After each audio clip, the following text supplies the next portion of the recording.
اعوذ باللہ من الشیطان الرجیم بسم اللہ الرحمن الرحیم وانکحوا الایام منکم، اور دیکھو اپنی بیواؤں کی شادیاں کر دیا کرو، والصالحین من عبادکم، یہ بھی اب ایک بہت اہم ہے بات۔ ہندوانہ ہمارا معاشرہ جو ہے وہ بیوہ کی شادی جو ہے وہ تو جائز بھی نہیں سمجھتا، یا بہت ہی یوں سمجھیے کہ اس کے نزدیک بہت ہی ناپسندیدہ بات ہے، اور ہمارے ہاں بھی یہ ہو گیا ہے۔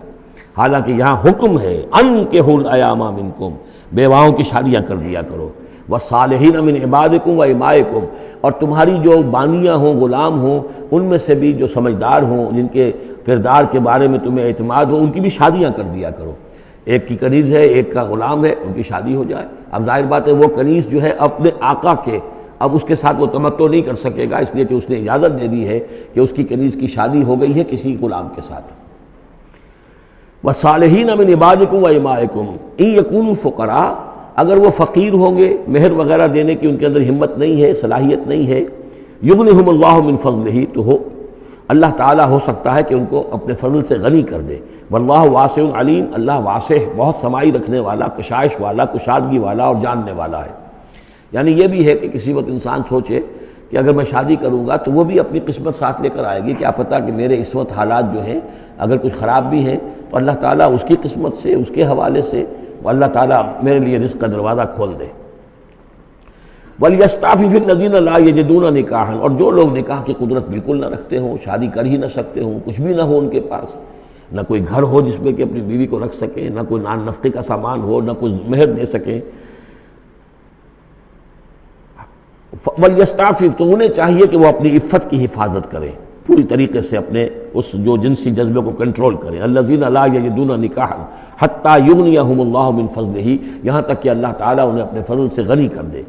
والذین یبتغون الکتاب مما ملکت ایمانکم فکاتبوہم، اور تمہارے غلاموں میں سے جو تمہارے ساتھ چاہیں مکاتبت کرنا۔ یہ مکاتبت کا قاعدہ یہ تھا کہ غلام یہ طے کرتا تھا کہ جناب میں آپ کو اتنے لاکھ درہم دے دوں گا، اتنی مدت کے اندر اندر آپ مجھے آزاد کر دیجئے، تو یہ معاہدہ ہو گیا، اب وہ آزاد ہو گیا۔ لیکن آزادی اسی میں ہے کہ اسے وہ رقم اتنی عرصے کے اندر ادا کرنی ہے، اب وہ کمائے گا، محنت کرے گا، کوشش کرے گا اور وہ رقم ادا کر دے گا۔ یہ مکاتبت تھی۔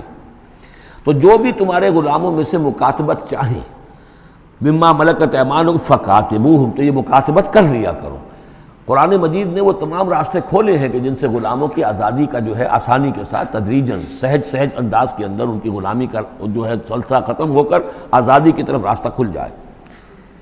فَقَاتِبُوهُمْ إِنْ عَلِمْتُمْ فِيهِمْ خَيْرًا، اگر تم دیکھ رہے ہو ان کے اندر کہ خیر ہے، بھلائی ہے، واقعتاً یہ شخص پہ اعتماد کیا جا سکتا ہے، یہ بھاگ نہیں جائے گا، اور یہ جو بھی کرنا چاہ رہا ہے معاہدہ اس کو پورا کرنے کی اس کی نیت ہے۔ وَآتُوهُمْ مِن مَالِ اللَّهِ الَّذِي آتَاكُمْ، پھر ایسے لوگوں کو جنہوں نے مکاتبت کی ہو تم بھی مال دیا کرو، جو اللہ کا مال تمہارے پاس اللہ نے تمہیں دیا ہے، یعنی لوگ مدد بھی کریں اس کی، تاکہ وہ اپنی اس رقم کو جلد از جلد ادا کر کے اور وہ پھر آزاد ہو جائے۔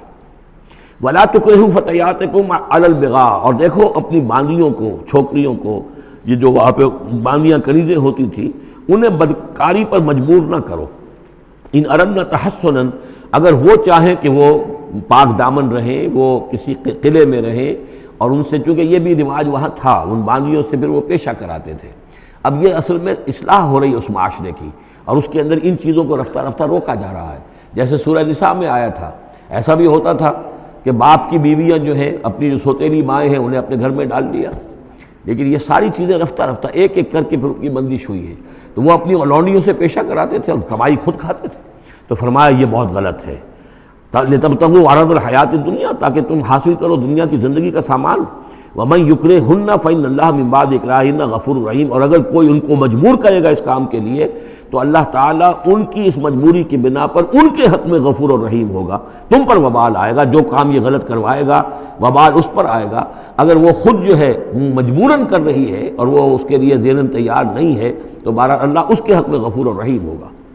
وَلَقَدْ أَنزَلْنَا إِلَيْكُمْ آيَاتٍ مُبَيِّنَاتٍ، اور دیکھو ہم نے نازل کر دی ہیں تمہاری جانب یہ روشن آیات، وَمَثَلًا مِّنَ الَّذِينَ خَلَوْا مِن قَبْلِكُمْ، اور وہ ساری باتیں بھی ہم نے بتا دی ہیں کہ جو ان لوگوں میں تھیں جو تم سے پہلے تھے۔ یہ ساری گندگیاں، معاشرتی خرابیاں جو ہیں یہ پہلوں کے اندر بھی تھیں، ہم نے ان سب کی نشاندہی کر دی ہے۔ وَمَوْعِظَةً لِّلْمُتَّقِينَ، اور اہل تقویٰ کے لیے ہم نے نصیحت یہ نازل فرما دی ہے۔ قَدْ جَاءَتْكُم مَوْعِظَةٌ مِّن رَّبِّكُمْ وَشِفَاءٌ لِّمَا فِي الصُّدُورِ۔